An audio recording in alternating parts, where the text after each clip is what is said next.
Hello everyone, welcome back to this another video. पिछले video में हम लोगों ने देखा था आरसी और एआरसी के बारे में। इस बार हम लोग स्मार्ट पॉइंटर से डेडिकेटेड ही एक वीडियो बना रहे हैं, जिसके अंदर हम लोग कुछ इंपॉर्टेंट स्मार्ट पॉइंटर्स देखेंगे।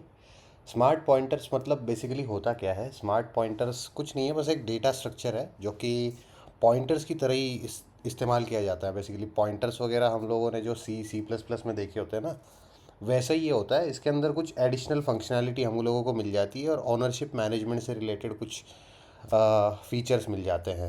ठीक है, तो ये होता है स्मार्ट पॉइंटर्स। तो काफ़ी सारे अलग अलग टाइप के होते हैं, लेकिन ये 5 काफ़ी इंपॉर्टेंट है, जिसमें से 2 तो हम लोग ऑलरेडी देख चुके हैं। ये शेयर्ड ओनरशिप्स के बारे में बात करते हैं, है ना।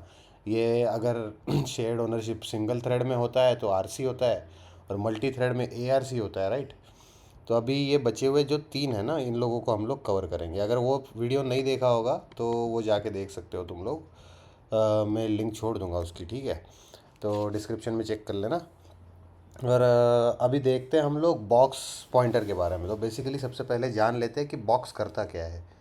भाई बॉक्स जो होता है ना, वो क्या करता है कि तुम्हारा जो डेटा होता है वो 2 चीज़ों में स्टोर होता है, हम लोगों को पता है ना। एक तो स्टैक में स्टोर होता है या फिर हीप में। स्टैक में कब स्टोर होता है? जब उसका हम लोगों को साइज़ कंपाइल टाइम पे पता हो। जैसे कि इंटीजर, फ्लोट वगैरह कोई अगर ऐसा वेरिएबल है, तो उसका साइज़ हम लोगों को पहले से पता होता है कि इसका क्या साइज़ रहेगा, तो वो स्टैक में स्टोर हो जाता है। और वो छोटा होना चाहिए।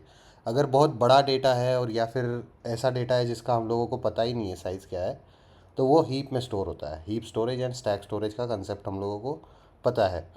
तो जब भी हम लोग ऐसा करवाना चाहते हैं कि सपोज़ हमारे पास बहुत बड़ा डेटा है, बहुत बड़ी फ़ाइल है, और उस फाइल को हम लोग हीप में स्टोर करवाएंगे, और उसका जो रेफरेंस है उसका बस एक पॉइंटर वो हम लोग बना के स्टैक में स्टोर कर देंगे। तो उस चीज़ को पॉसिबल करवाता है बॉक्स पॉइंटर, ठीक है। तो ज़्यादा कुछ इसके अंदर मुश्किल तो है नहीं। तो हम लोग क्या करते हैं, एक छोटा सा प्रोग्राम देख लेते हैं, ठीक है। एक मिनट थोड़ा, ठीक है। अब हम लोग प्रोग्राम देख लेते हैं। तो सबसे पहले तो फंक्शन मेन लिख लेंगे। ये मेन फंक्शन हम लोगों ने लिख लिया। इसके अंदर एक वेरिएबल बना लिया हम लोगों ने, उसका नाम रख दिया एक्स। और इसको जैसे कि हमने आर सी ए आर सी में देखा था कि बॉक्स पॉइंटर या R C A R C के जो पॉइंटर्स होते हैं वो हम कैसे बनाते हैं। तो R C colon double colon लगाते हैं, उसके आगे न्यू लगाते हैं, है ना। तो वैसे ही इसका भी सिंटैक्स होगा, बस आर सी ए आर सी की जगह पे बॉक्स लगा दो। यहाँ पे बॉक्स न्यू, और उसके अंदर हम लोगों को जो भी वेरिएबल का वैल्यू देना है वो, जैसे कि फॉर एग्जांपल 10 दे दिया मैंने, तो ये हमारा बन गया एक वेरिएबल, ठीक है। तो अब ये बॉक्स लगाने की वजह से ये हम लोगों का हीप के अंदर स्टोर होगा। नॉर्मली अगर हम लोग इसका बनाते तो जैसे लेट एक्स इक्वल टू, अगर इसका हम लोगों ने i32 टाइप देके अगर यहाँ पे 10 वैल्यू दिया होता, सपोज़ यहाँ पे i32 ऐसे देके अगर हम लोगों ने 10 दिया होता, तो ये हमारा स्टैक में स्टोर होता। लेकिन ये अभी बॉक्स लगाने की वजह से ये हमारा हीप में स्टोर होगा। और इसको करवा देंगे हम प्रिंट एलन। तो बेसिकली इसका कुछ है ही नहीं, इसके अंदर हम लोग देख तो नहीं सकते कि कहाँ पे स्टोर हो रहा है, लेकिन बस इतना कंसेप्ट जान लो कि ये होता है इसके अंदर, है ना। तो वैल्यू या फिर चलो एक्स इक्वल टू, और ये सिंपल प्रोग्राम है, ज़्यादा कुछ है ही नहीं इसके अंदर, है ना। ये सेव कर लिया हमने, और इसको Rust C smart pointers dot R S और कंपाइल करवा लिया, डॉट स्लैश स्मार्ट पॉइंटर्स कर दिया, और ये एक्स इक्वल टू 10 आ गया, ठीक है। तो ये हो गया हमारा। काफ़ी बार इसको रेफरेंस से भी प्रिंट करवाते हैं लोग स्टार लगा के, तो भी सेम ही आउटपुट आएगा। तो अगर हम लोगों को पता है कि क्या होने वाला है, तो कोई ज़रूरत नहीं है हम लोगों को फिर से कंपाइल करने की। इसको कर देते हैं कमेंट। तो ये हो गया हमारा बॉक्स पॉइंटर के बारे में, ठीक है। तो ये बॉक्स पॉइंटर का काफ़ी बेसिक बेसिक सा जो है ना, वो मैं तुम लोगों को बता रहा हूँ। इसका यूज़ जो है काफ़ी वेरियस काइंड, मतलब बहुत ही बड़ा बड़ा स्कोप होता है इसका यूज़ करने के लिए, काफ़ी जगह पे यूज़ होता है ये। लेकिन हम लोग अभी अंडरस्टैंडिंग के लिए देख रहे हैं, इसलिए हम लोग ज़्यादा डीप में नहीं जाएंगे, ठीक है। सबसे पहले तो सीख लो, उसके बाद प्रैक्टिस करके ही आगे बढ़ोगे तुम लोग। तो अब देखते हैं एक नया कंसेप्ट जिसका है रेफ सेल। रेफ सेल मतलब, रेफ सेल क्या होता है भाई? इसके अंदर क्या होता है ना कि तुम्हारा एक वैल्यू जो होता है, जैसे कि ओनरशिप के हम लोगों ने रूल्स देखे थे कि तुम एक रेफरेंस बना सकते हो जो कि म्यूटेबल हो, या फिर एनी नंबर ऑफ रेफरेंसेस बना सकते हो जो कि इम्यूटेबल हो, राइट। तो ये हमारा रूल था।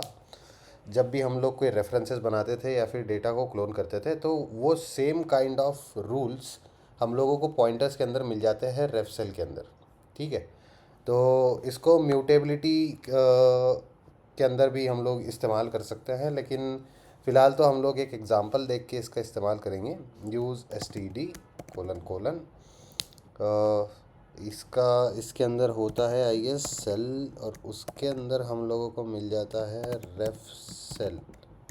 आई डोंट नो रेफ सेल ऐसे ही लिखा जाता है या फिर ये सी स्मॉल है, पता नहीं, ट्राई करके देखते हैं। फंक्शन मेन हम लोगों ने लिख लिया। इसके बाद में हम लोगों ने यहाँ पे क्या करना है, लेट, चलो एक डेटा बना लिया हम लोगों ने, और इसको जैसे कि रेफ सेल, अब तो तुम लोगों को पता ही लग गया होगा कि कैसे हम लोग हर इसके अंदर न्यू लगाना है। हम लोगों को जो इस्तेमाल कर रहे हैं उसका इस्तेमाल करो, और उसके बाद में न्यू लगाओ, और उसके बाद में यहाँ पे वैल्यू दे दो। सपोज़ यहाँ पे मैंने डाल दी 10 वैल्यू, ओके, 10 या फिर चलो 20 कर देते हैं, या फिर तुम लोग बोलोगे कुछ सेम नहीं होना चाहिए, इसलिए 20 कर देते हैं, ठीक है। तो अब क्या करते हैं, लेट रेफ 1 बना दिया। रेफ 1 इक्वल टू डेटा डॉट बोरो, ठीक है, बोरो कर लिया हम लोगों ने। और बोरो किसको कर रहे हैं हम लोग, डेटा से वैल्यू बोरो करके रेफरेंस के अंदर डाल रहे हैं बेसिकली। मतलब क्या है कि उसका क्लोन कर रहे हैं हम लोग, बेसिकली बोरो कर रहे हैं वैल्यू।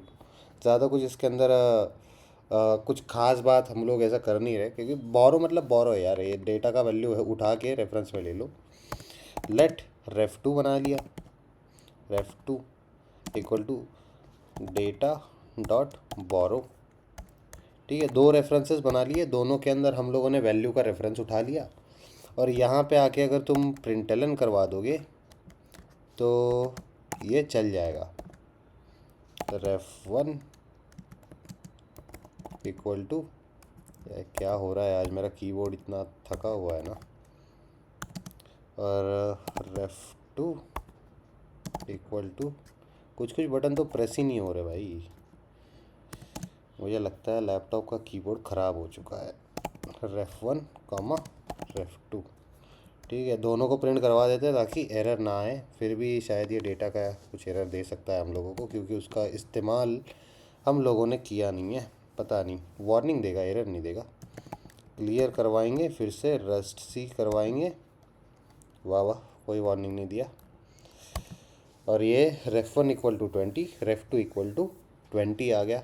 क्यों? क्योंकि भाई हम लोगों को पता है ओनरशिप के जो रूल्स है उसके अंदर हम लोगों को पता है कि any number of immutable variables are allowed.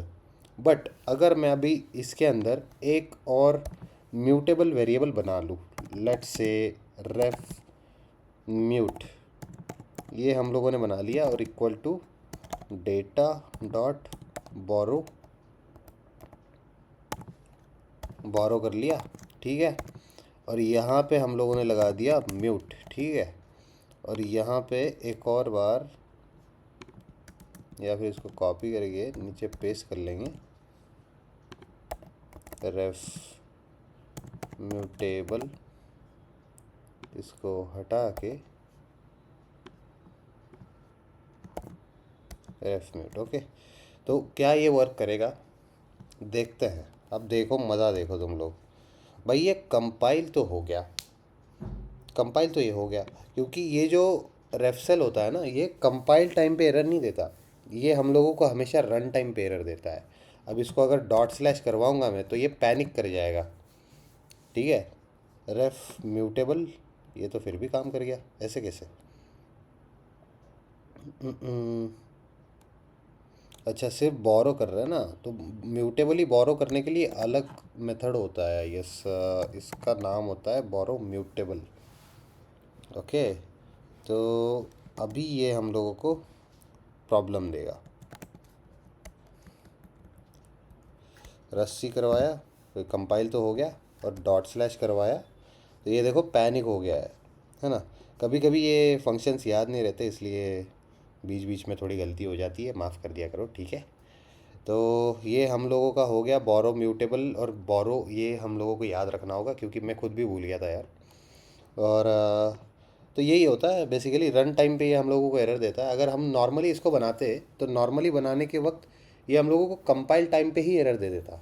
इसके अंदर कुछ हम लोग नया नहीं सीख रहे हैं, वही कंसेप्ट है जो कि हम लोग पहले इस्तेमाल करते थे ना, कि एक वेरिएबल बनाओ और उसको अगर ओनरशिप हम लोगों को ट्रांसफ़र करना है तो रेफरेंसेस अगर बनाओगे तो म्यूटेबल तुम लोगों को या तो एक म्यूटेबल अलाउड होता है या फिर any number of immutable allowed होता है ना। ये हम लोगों का बेसिक प्रिंसिपल था और वो कंपाइल टाइम पे चेक होता था। लेकिन ये स्मार्ट पॉइंटर्स की वजह से, ये रेफसेल की वजह से ये हम लोगों का रन टाइम पे चेक होगा और पैनिक क्रिएट करेगा, ठीक है। तो ये था हमारा यूज़ रेफसेल का। और हम लोगों ने बोरो देख लिया, बॉक्स देख लिया सॉरी, उसके बाद में रेफसेल देख लिया। अब देखते हैं म्यूटेक्स। म्यूटेक्स हम लोगों ने पहले भी देखा हुआ है, लेकिन उसके अंदर थोड़ा सा थ्रेडिंग वाला कंसेप्ट है, इसलिए मुझे थोड़ा मज़ा आता है। इसलिए एक बार फिर से हम लोग एक प्रोग्राम तो देख ही लेते हैं, क्या कहते हो, है ना, ठीक है। तो यूज़ और STD, उसके बाद में सिंक के अंदर हम लोगों ने क्या किया था, चलो वो म्यूटेक्स ARC के साथ इस्तेमाल कर लेते हैं, ठीक है। ARC और म्यूटेक्स, ये हम लोगों ने दोनों ले लिए यहाँ पे। और साथ में थ्रेड भी चाहिए होगा, यूज़ STD कोलन थ्रेड, ये हम लोगों ने थ्रेड उठा लिया, ओके। तो अब फिर से फंक्शन मेन क्रिएट करेंगे, क्योंकि क्या है ना देखो, म्यूटेक्स जो है उसका इस्तेमाल क्यों होता है उस पर पहले आते हैं। म्यूटेक्स जो होता है वो बेसिकली जब भी तुम किसी थ्रेड के अंदर एक डेटा पे ऑपरेशन परफॉर्म कर रहे हो तो वो उस ऑपरेशन को, उस डेटा की वैल्यू को सिर्फ उस थ्रेड के लिए लॉक कर देता है। जैसे कि अब ARC के अंदर हम लोग क्या करते थे कि मल्टीपल थ्रेड्स के अंदर हम लोग डेटा शेयर करते थे, है ना, ओनरशिप शेयर करते थे। तो उसको शेयर करते हुए अगर हम लोग मल्टीपल थ्रेड्स में ऑपरेशन कर रहे हैं, जैसे कि सपोज़ हमारा एक T1 नाम का थ्रेड है, वो काउंट पे काम कर रहा है। काउंट क्या है, एक वेरिएबल है, तो उसके ऊपर ये काम कर रहा है। तो और T2 है, वो भी काउंट के ऊपर काम करेगा। और दोनों को अगर अगर हम लोगों ने सेम टाइम पे स्पॉन कर दिया तो T1 और T2 दोनों ही काउंट की एक ही वैल्यू में अगर चेंज करेंगे तो कन्फ्लिक्ट बन जाएगा। एक ही टाइम पे दोनों थ्रेड सेम चीज़ को एक्सेस कर रहे हैं। तो इसके लिए ये हम लोगों को लॉक करवा देता है कि T1 जब तक काउंट पे काम कर रहा है तब तक T2 काम नहीं कर सकता।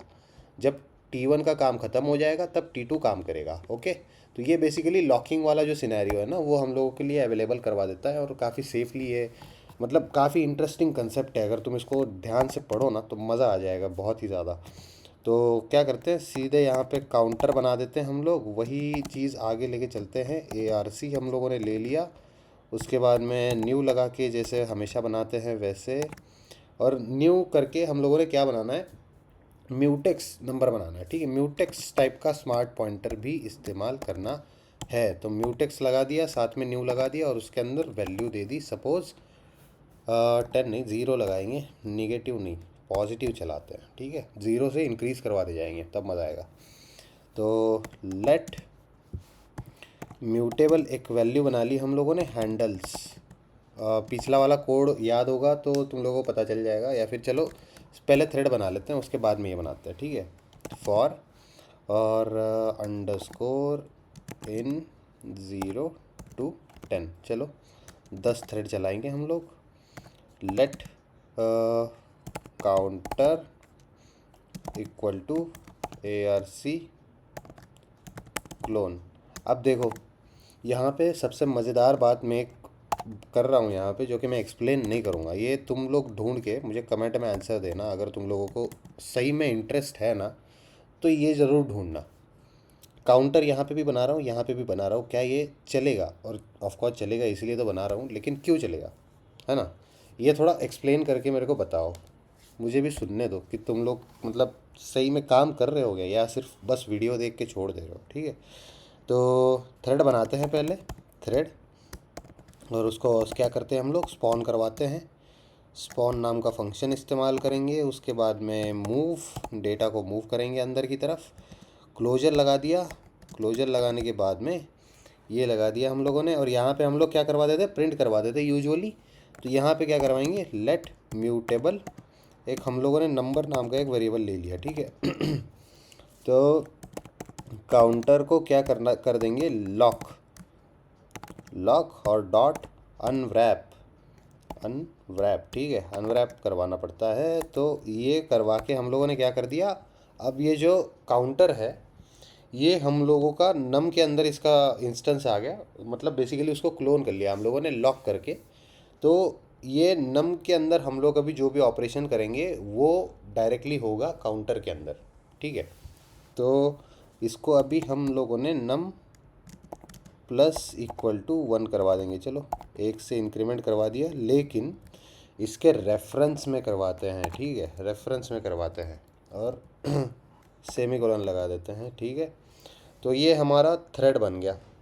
अब हम लोगों ने क्या करवाना है इसको, ये क्या करेगा, ये हमारा एक ही थ्रेड इस्तेमाल करेगा, एक ही थ्रेड एग्जीक्यूट करेगा और निकल जाएगा, क्योंकि एनफोर्स नहीं करवाया ना इसको, एनफोर्स करवाना पड़ता है, हम लोगों को पता है।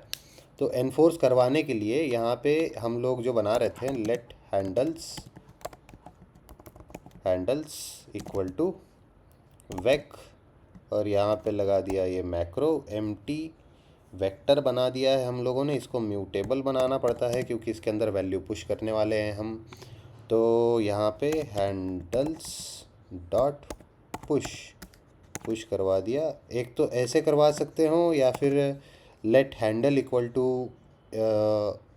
ऐसे करवा सकते हो, जैसे कि ये हम लोग मेथड पहले देख चुके हैं। तो अभी नया वाला एक करके देखते हैं, हैंडल इक्वल टू, तो क्या कर लिया हम लोगों ने, बस ये थ्रेड को उठा के हैंडल में ले लिया और यहाँ पे नीचे क्या करेंगे, हैंडल डॉट पुश और उसके अंदर हैंडल, ठीक है, इजी। बस ये एक वेरिएबल में ले लिया, पहले क्या कर रहे थे, पूरा का पूरा पुश करवा दे रहे थे, यहाँ पे लिख दे रहे थे, अभी एक वेरिएबल पे ले लिया, वो कर लिया, ठीक है। ज़्यादा कोई डिफरेंस नहीं है, सेम है कोड, बहुत ही सिंपल है। तो फॉर हैंडल इन हैंडल्स, ठीक है, हैंडल्स के अंदर अब यहाँ पे फॉर लूप में हम लोगों ने क्या करवाना है, हैंडल डॉट जॉइन डॉट अनव्रैप, ठीक है। तो ये हम लोगों का हो गया, लेकिन अभी हम लोगों ने काउंटर तो प्रिंट करवाया नहीं, काउंटर प्रिंट करवा लेते हैं। प्रिंटलन के हम लोगों ने जो भी किया था, हम लोगों ने जो भी काउंटर को इंक्रीमेंट करवाया है ये नम के ज़रिए, वो कितना हुआ क्या हुआ वो तो हम लोगों ने देखा ही नहीं है ना। तो वो देखने के लिए क्या करेंगे, यहाँ पे द फाइनल काउंट इज़, अब देखो मज़ा, काउंटर डॉट लॉक और यहाँ पे डॉट अनव्रैप, ठीक है, ये करवा दिया। लेकिन इसका रेफरेंस करना पड़ता है क्योंकि ये हम लोग स्मार्ट पॉइंटर्स देख रहे हैं ना, क्या क्यों काम नहीं कर रहा मेरा, हाँ ठीक है, ये हम लोगों ने स्मार्ट पॉइंटर्स देख रहे हैं ना। तो स्मार्ट पॉइंटर्स है, तो जो भी चीज़ें हम लोग इसके अंदर कर रहे हैं वो बेसिकली पॉइंटर्स है, रिलेटेड है सारी की सारी रेफरेंसेस से, एड्रेसेस से। इसलिए हमने पीछे भी देखा था कि जितनी भी चीज़ें हम लोग मोस्टली जो भी चीज़ें हम लोग इसमें एक्सेस करेंगे रेफरेंस से एक्सेस करेंगे, क्योंकि पॉइंटर का कंसेप्ट है भाई, स्मार्ट पॉइंटर्स है ये, ठीक है। लास्ट पॉइंट है और आई गेस ये सही से रन हो जाना चाहिए, रस्ट सी करवाएंगे कंपाइल। आए है क्या प्रॉब्लम दे रहा है, THERAD, कुछ तो स्पेलिंग मिस्टेक हो गया है, थ्रेड THREAD थ्रेड, ओके। तो 2 एरर्स बता रहा है ना, 2 प्रीवियस एरर्स। चलो दूसरा देखते हैं कि क्या होगा, क्लियर करवा के फिर से करवा देंगे। और underscore in okay okay, for loop तो सही से लिखा हुआ है, कहाँ गया, ये है, ओहो यहाँ पे सेमी कोलन छोड़ दिया है, जल्दी जल्दी में।